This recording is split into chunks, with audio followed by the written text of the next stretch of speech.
wanted. This don't do that. This is what you want. Sue me. This is what you wanted. This is what you wanted. So that's exactly what you get. And I would like to request for the dates of the footage. That could be your grandfather. That could be your uncle. It was none of my business what she did. Let me explain to you, sir. Now, there was a gentleman that was in front of me that came up. He didn't put this divider. He could barely walk. He was pushing his little cart. She told him that, sir, that this, what is it, that you could have put a divider. He asked her which one was his. He said the potatoes weren't his and it's mine. So I'm not exactly sure what order he purchased. So she was being very rude to him.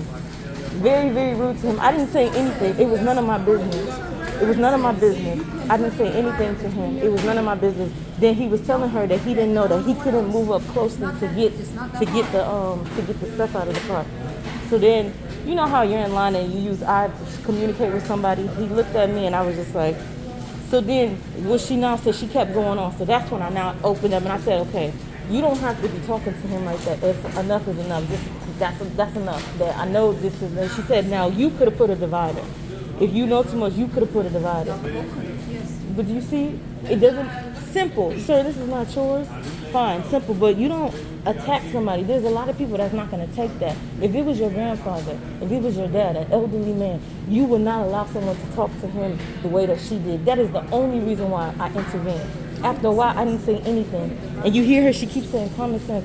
As a sociology major, common sense is not common. What someone thinks is common is not common to the common individual. Now, what she's doing is very rude and very disrespectful.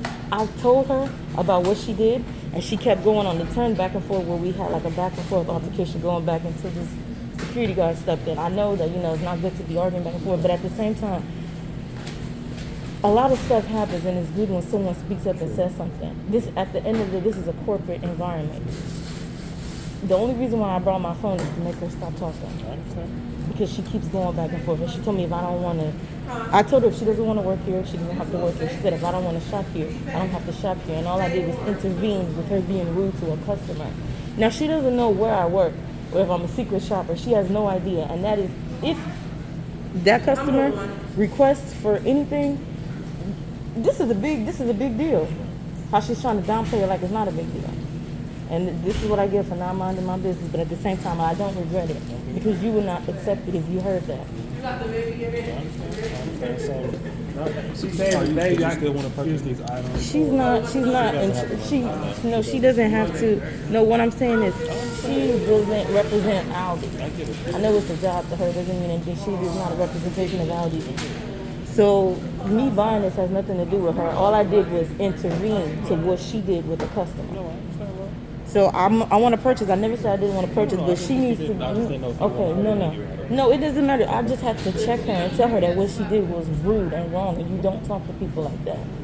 You do not talk to people because some people do not know how to carry themselves, and it could have got ugly if I wasn't, trying to keep it still strict. Because I even told her, listen, if it was my uncle, I would drag you. I said that to her. I'm not going to lie. I said it. Because people don't take people talking to their parents like that.